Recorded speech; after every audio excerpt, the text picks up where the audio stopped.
Harry Potter and the Chamber of Secrets by J.K. Rowling. Chapter 2. Dobby's Warning. Harry managed not to shout out, but it was a close thing. The little creature on the bed had large bat-like ears and bulging green eyes the size of tennis balls. Harry knew instantly that this was what had been watching him out of the garden hedge this morning. As they stared at each other, Harry heard Dudley's voice from the hall. "May I take your coat, Mr. and Mrs. Mason?" The creature slipped off the bed and bowed so low that the end of its long, thin nose touched the carpet. Harry noticed that it was wearing what looked like an old pillowcase with rips for arm and leg holes. Hello, said Harry nervously. "Harry Potter," said the creature in a high-pitched voice Harry was sure would carry down the stairs. "So long has Dobby wanted to meet you, sir. Such an honour it is."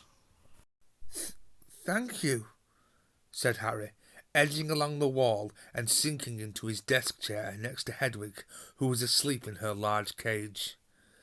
He wanted to ask, "What are you?" but thought it would sound too rude, so instead he said, "Who are you?" "Dobby, sir. Just Dobby. Dobby the house elf," said the creature. "Oh, really?" said Harry. I don't want to be rude or anything, but this isn't a great time for me to have a house elf in my bedroom. Aunt Petunia's high, false laugh sounded from the living room. The elf hung his head. "Not that I'm not pleased to meet you," said Harry quickly, "but, is there any particular reason you're here?" "Oh, yes, sir," said Dobby earnestly. "Dobby has come to tell you, sir. It is difficult, sir. Dobby wonders where to begin." "Sit down," said Harry politely, pointing at the bed. To his horror, the elf burst into tears. Very noisy tears. "Sit down," he wailed. "Never, never, ever." Harry thought he heard the voices downstairs falter. I'm sorry," he whispered. "I didn't mean to offend you or anything." "Offend Dobby?" choked the elf. "Dobby has never been asked to sit down by a wizard like an equal." Harry, trying to say shh and look comforting at the same time, ushered Dobby back onto the bed, where he sat hiccuping, looking like a large and very ugly doll. At last he managed to control himself, and sat with his great eyes fixed on Harry in an expression of watery adoration. "You can't have met many decent wizards," said Harry, trying to cheer him up. Dobby shook his head. Then, without warning, he leapt up and started banging his head furiously on the window, shouting, "Bad Dobby! Bad Dobby!" "Don't! What are you doing?" Harry hissed, springing up and pulling Dobby back onto the bed. Hedwig had woken up with a particularly loud screech and was beating her wings wildly against the bars of her cage. "Dobby had to punish himself, sir," said the elf, who had gone slightly cross-eyed. "Dobby almost spoke ill of his family, sir." "Your family?" "The wizard family Dobby serves, sir. Dobby is a house elf, bound to serve one house and one family forever." Do they know you're here? Asked Harry curiously. Dobby shuddered. Oh, no, sir, no.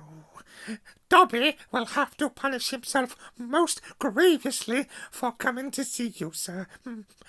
Dobby will have to shut his ears in the oven door for this, if they ever knew, sir.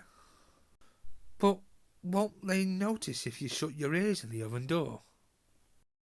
Dobby doubts it, sir. Dobby is always having to punish himself for something, sir.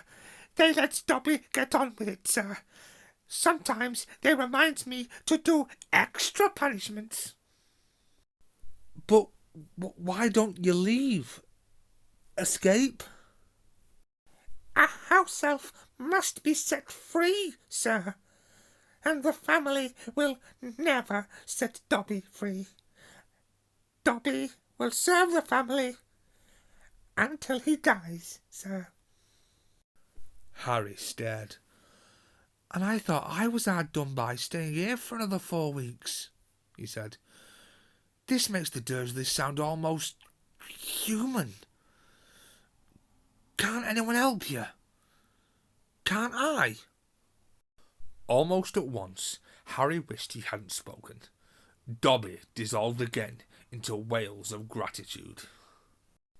Please, Harry whispered frantically. Please be quiet. If the Dursleys hear anything, if they know you're here.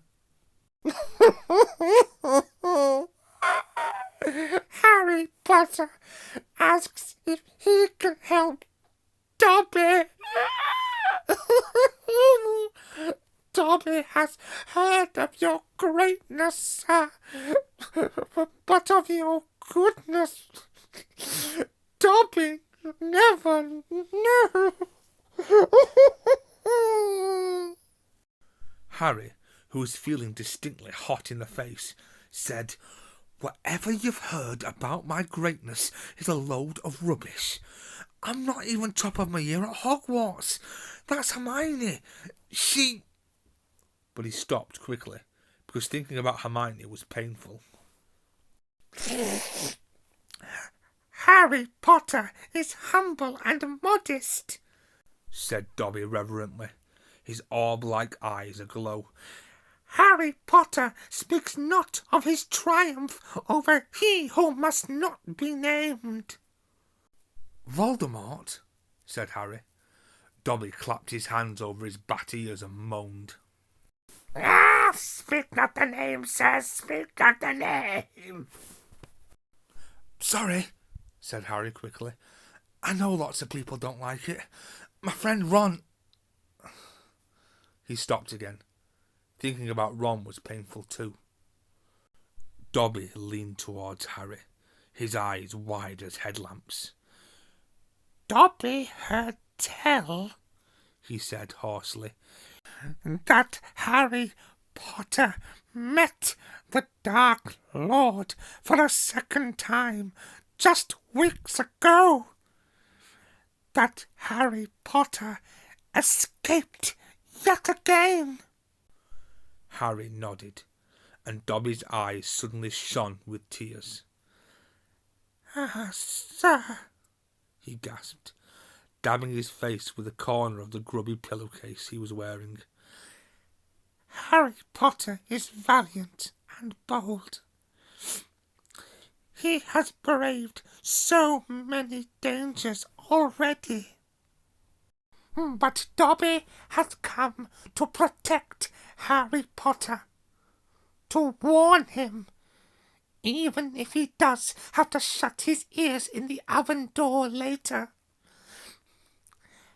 Harry Potter must not go back to Hogwarts. Their silence was broken only by the chink of knives and forks from downstairs and the distant rumble of Uncle Vernon's voice. What? Harry stammered.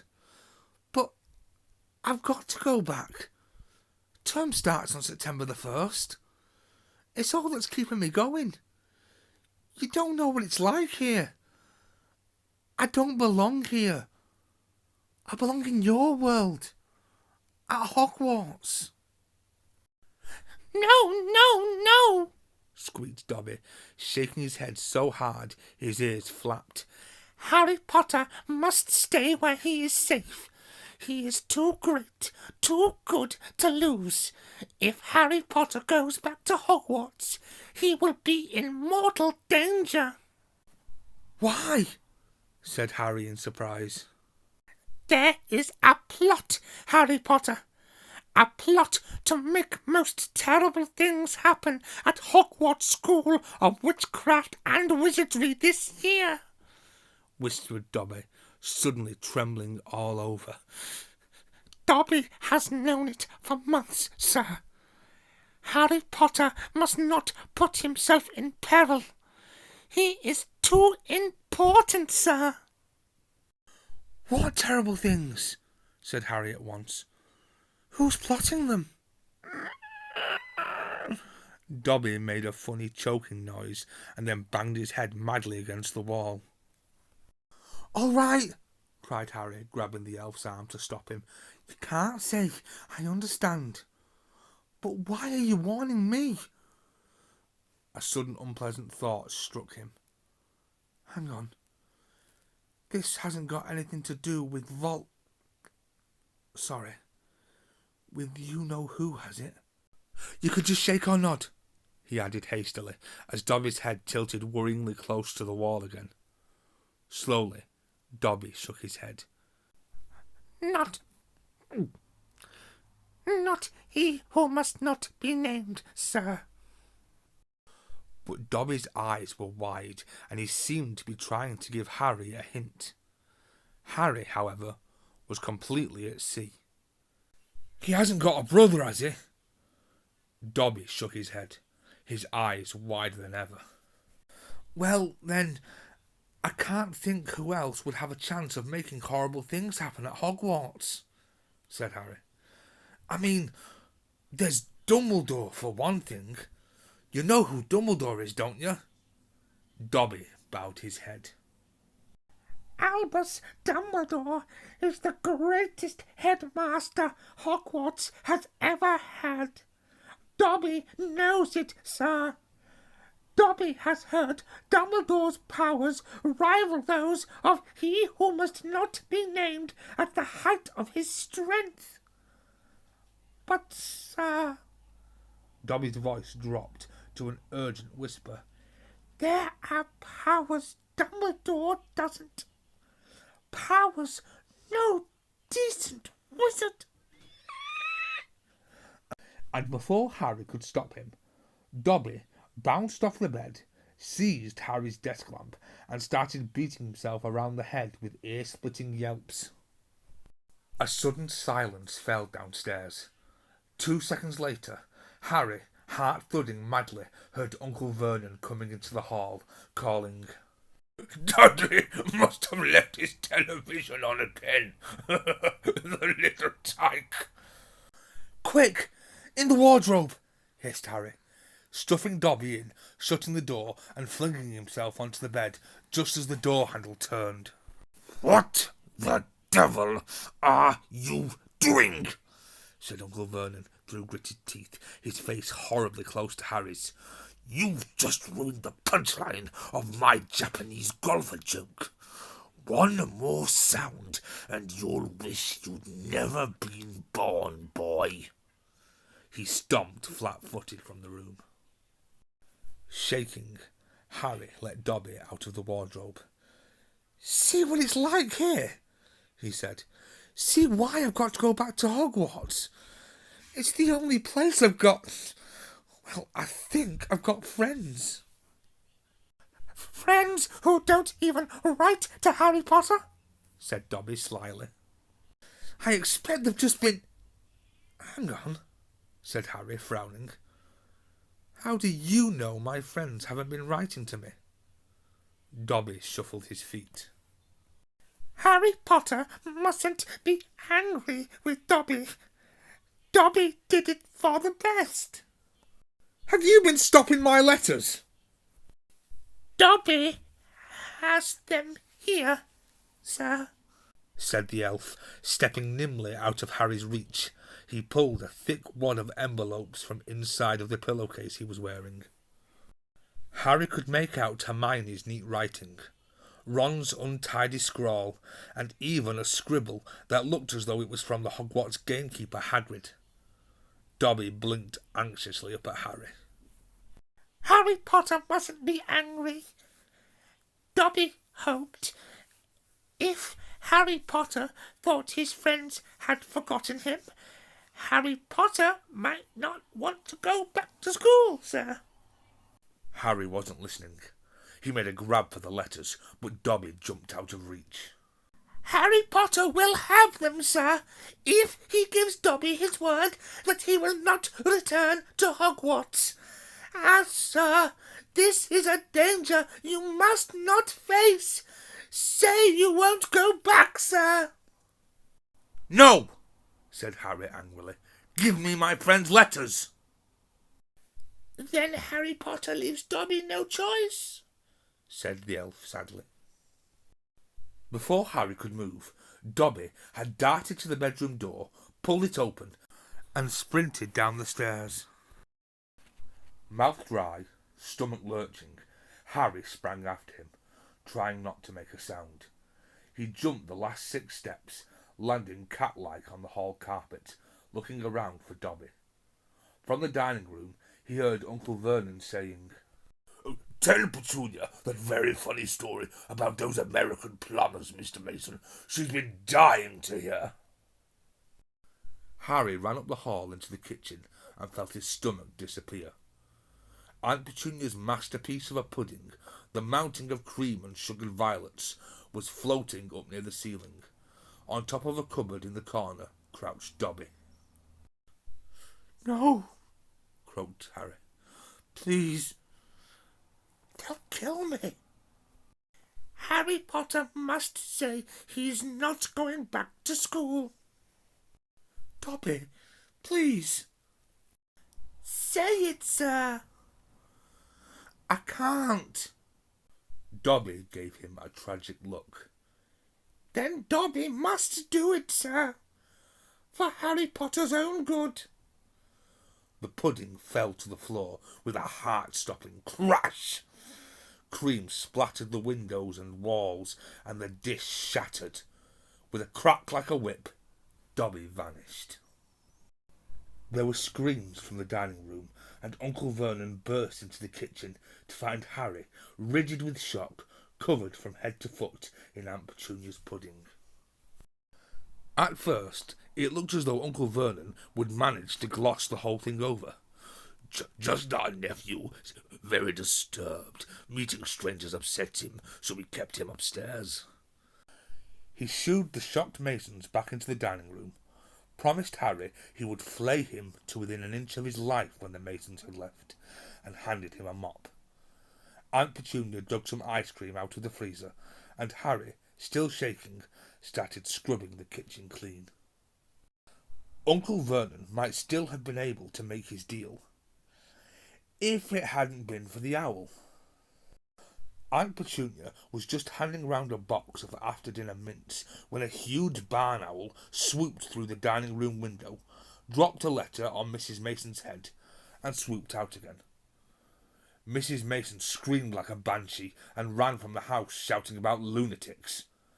Mr. Mason stayed just long enough to tell the Dursleys that his wife was mortally afraid of birds of all shapes and sizes, and asked whether this was their idea of a joke. Harry stood in the kitchen, clutching the mop for support, as Uncle Vernon advanced on him, a demonic glint in his tiny eyes. "Read it," he hissed evilly, brandishing the letter the owl had delivered. "Go on! Read it!" Harry took it. It did not contain birthday greetings. "Dear Mr. Potter, we have received intelligence that a hover charm was used at your place of residence this evening at 12 minutes past 9. As you know, underage wizards are not permitted to perform spells outside school, and further spell work on your part may lead to expulsion from said school. Decree for the Reasonable Restriction of Underage Sorcery, 1875, paragraph C. We would also ask you to remember that any magical activity which risks notice by members of the non-magical community, Muggles, is a serious offence under Section 13 of the International Confederation of Warlocks Statute of Secrecy. Enjoy your holidays. Yours sincerely, Mafalda Hopkirk, Improper Use of Magic Office, Ministry of Magic. Harry looked up from the letter and gulped.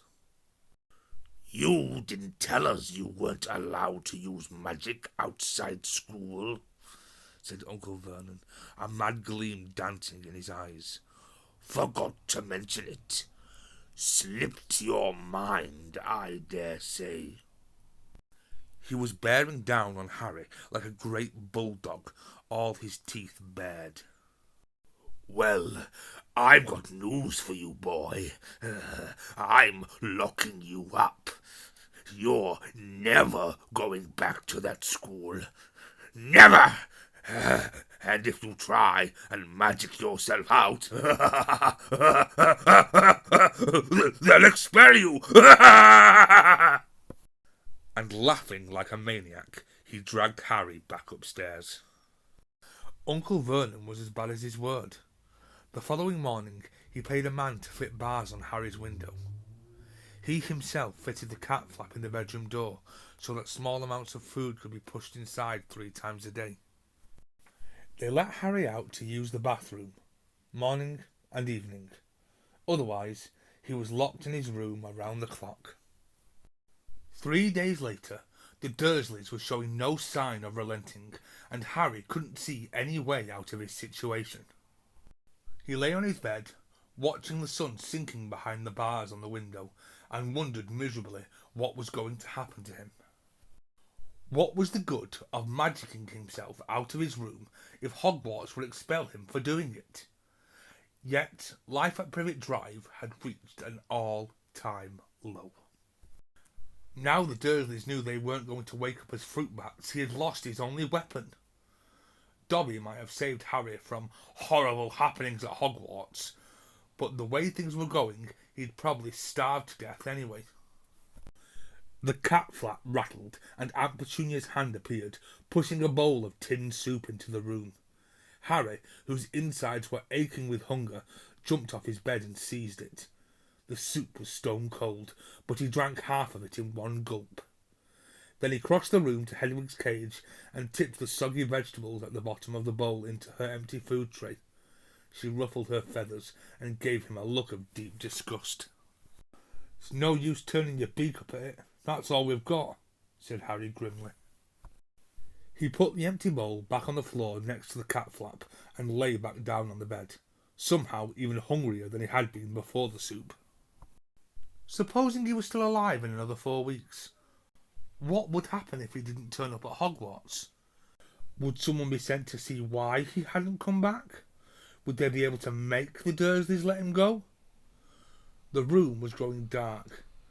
Exhausted, stomach rumbling, mind spinning over the same unanswerable questions, Harry fell into an uneasy sleep. He dreamed that he was on show in a zoo, with a card reading "Underage Wizard" attached to his cage. People goggled through the bars at him as he lay starving and weak on a bed of straw. He saw Dobby's face in the crowd and shouted out asking for help, but Dobby called, "Harry Potter is safe there, sir," and vanished. Then the Dursleys appeared, and Dudley rattled the bars of the cage, laughing at him. "Stop it," he muttered, as the rattling pounded in his sore head. "Leave me alone. Cut it out. I'm trying to sleep." He opened his eyes. Moonlight was shining through the bars on the window, and someone was goggling through the bars at him.